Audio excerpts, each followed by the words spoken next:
ایک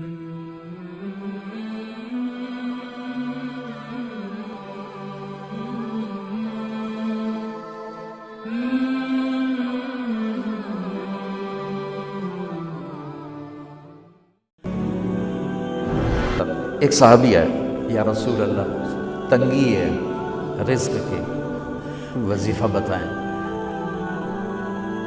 کتنے لمبے لمبے وظیفے لوگ پڑھ رہے ہیں کہ کاروبار کھل جائے اور روزی بڑھ جائے، کتنے لمبے چوڑے، کتنے کتابوں میں ایڈے ایڈے بڑے وظیفے لکھے پہ پڑھوں جو بندہ بڈھا ہو جائے۔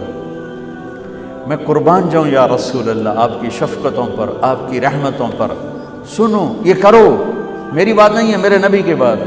تجربے کی وجہ سے کرو گے تو کچھ نہیں ملے گا، یقین سے کرو گے تو دروازے کھلتے دیکھو کہ یا رسول اللہ ارید ان یوسع علی رزقی، میں چاہتا ہوں میری روزی کھل جائے۔ تو آپ نے کہا ادم علی الطہارہ یوسع علیک رزقک، تو باوضو رہا کر تیرا رزق کھل جائے۔ کوئی زور لگتا ہے وضو؟ تمہارے یہاں تو سردی ہوتی ہی کوئی نہیں کہ بھئی ٹھنڈا پانی ہے کیسے وضو، یہ تو ہمارے لیے مسئلہ ہے کہ بھئی ٹھنڈا پانی ہے کیسے وضو کرو۔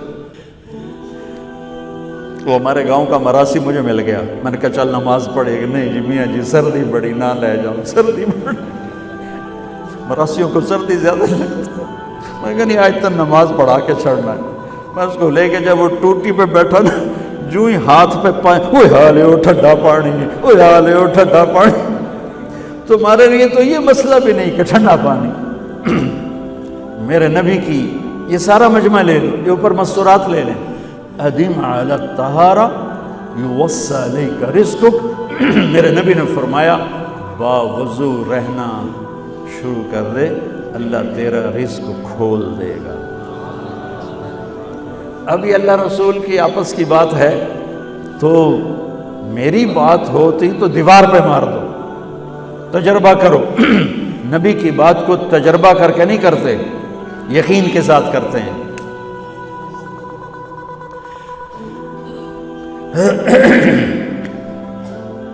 ادم علی الطہارہ یوسع علیک رزقک، باوضو رہا کر۔ اچھا باوضو رہنے کے اور فائدے، اللہ پیار کرتا ہے، شیطان ڈرتا ہے، اور وضو ہوگا تو نماز آپ ہی پڑھی جائے گی، چلو یار وضو ہے 4 فرض ہی پڑھ لگی۔ ایک دفعہ شیطان آیا ہمارے نبی سے ملنے، تو آپ نے اس سے پوچھا تیرے دشمن کتنے؟ کہنے لگا 15۔ آپ نے فرمایا کون کون ہے؟ کہنے لگا پہلا تو تھوڑا ہی نمبر ہے، پہلا نمبر تو تھوڑے نال میرا لگو ہے۔ پھر کہنے لگا وہ مسلمان جو 24 گھنٹے باوضو رہتا ہے وہ میرا بڑا دشمن ہے۔ جو باوضو رہتا ہے اور باوضو سوتا ہے، ایک فرشتہ اس کے لیے بندگی کا ثواب لکھتا رہتا ہے۔ خیر واپس آتا ہوں، میرے نبی نے فرمایا 4 باتیں لے لو اور دنیا بھی تمہاری آخر، ساری PIA زندہ ہو جائے گی، ساری اکانومی زندہ ہو جائے گی، ساری معیشت زندہ ہو جائے گی۔ 5 بھی نہیں، ایک انگلی بھی آپ نے نیچے کر دی، کہیے بس اتنی لے لو۔ حفظ و امانت، صدق حدیث، حسن خلیقت، عفت فی طعمت۔ کیا خوبصورت، ساری زندگی کسی کو دھوکہ نہ دینا، دیانت داری۔ میرے ملک کے ادارے کیوں ڈوب گئے؟ دیانت نکل گئی، کھوٹ آ گئی، دھوکہ آ گیا۔ میرے نبی نے کہا حفظ امانت، کبھی امانت میں خیانت نہ کرنا، صدق حدیث، کبھی جھوٹ نہ بولنا، ہمیشہ سچ بولنا۔ میرے نبی نے فرمایا میرا امتی ہر گناہ کر سکتا ہے، 2 نہیں کر سکتا، ایک جھوٹ کبھی نہیں بولے گا، ایک دھوکہ کبھی نہیں دے گا۔ میرے نبی کی 2 صفتیں ہائی لائٹ ہوئیں، صادق اور بولو کیا ہیں؟ کوئی اور بھی تو ہو سکتی تھی، جس سے مشہور کیا، قاب قوسین بھی تو ہے اور ادنا بھی تو ہے، واللیل بھی تو ہے سیاہ زلفوں والا، والضحیٰ بھی تو ہے روشن چہرے والا۔ کس سے مشہور کیا؟ صادق امین۔ اگر آپ مجھ سے سوال کرو، میں ممبر رسول پہ بیٹھا ہوں کہ مولانا صاحب سارے دین کو 2 لفظوں میں بتاؤ، ساری شریعت کو، تو میرے پاس 2 لفظ ہیں، سچائی اور امانت داری۔ آپ مجھ سے سوال کرو مولانا صاحب ساری دنیا کے کفر کو بتاؤ، تو میرے پاس 2 لفظ ہیں، جھوٹ اور دھوکے بازی، جھوٹ اور خیانت۔ پوری دنیا کا کفر ان کے اندر چھپا ہوا ہے، سچائی اور دیانتداری پوری دنیا کا اسلام اس کے اندر چھپا ہوا ہے۔ دیانت اور سچائی یہ بیج کی طرح ہے، اور پورا اسلام پھر باغ بن کے پھلتا پھولتا ہے۔ جھوٹ اور دھوکہ یہ بھی بیج کی طرح ہے، پھر اس سے کفر کا جنگل کانٹوں بھرا جنم لیتا ہے۔ میرے معاشرے سے جھوٹ نکل جائے، دھوکہ نکل جائے، یہ پاکستان جنت کا ٹکڑا ہے۔ اور یہ حکومت کے بس کا نہیں ہے کہ وہ سب کو سچ بلوائے، یہ مجھے کرنا ہے، یہ مجھے کرنا ہے، میں نے اور آپ نے اس کو شروع کرنا ہے۔ حضرت جریر بن عبداللہ یہ یمن کے شہزادے تھے، آخری حج پہ مسلمان ہوئے، اپنے نوکر سے فرمایا گھوڑا خرید کے لا، میں پیسے یہاں پیمنٹ کروں گا۔ وہ منڈی میں گیا، 300 روپے کا گھوڑا لے کر آیا۔ جب انہوں نے گھوڑوں کو دیکھا تو وہ قیمتی تھا، مالک کو پتہ نہیں تھا، اور یہ گھوڑوں کی نسل کے پہچاننے والے اس سے کہنے لگے تیرے گھوڑے کے 400 کر دوں؟ کر دوں۔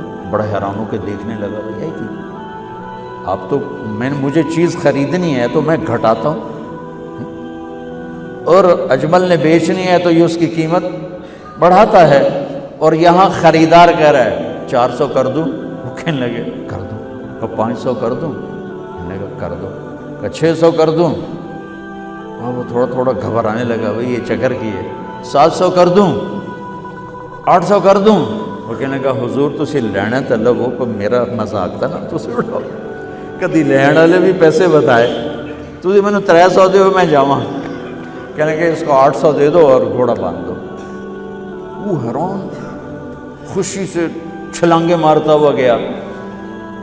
تو جب وہ چلا گیا تو نوکر نے پوچھا میں جب 300 میں سودا کر کے آیا تھا تو 500 کس خوشی میں بڑھائے؟ فرمایا میرے بھائی اس کے گھوڑے کی قیمت 800 تھی، 300 نہیں تھی، اور میں نے نبی کے ہاتھوں میں ہاتھ دے کے یہ وعدہ کیا تھا زندگی بھر کسی کو دھوکہ نہیں دوں، سب کی خیر خواہشاں۔ تو بھائیو میرے اداروں میں کس ٹیلنٹ کی کمی نہیں، صلاحیتوں کی کمی نہیں، دیانت کی کمی ہے، قوت عمل کی کمی نہیں، سچائی کی کمی ہے۔ حجاج بن یوسف ایک ظالم گورنر گزرا ہے، اس کے خلاف بغاوت ہوئی، وہ ناکام ہو گئی۔ تو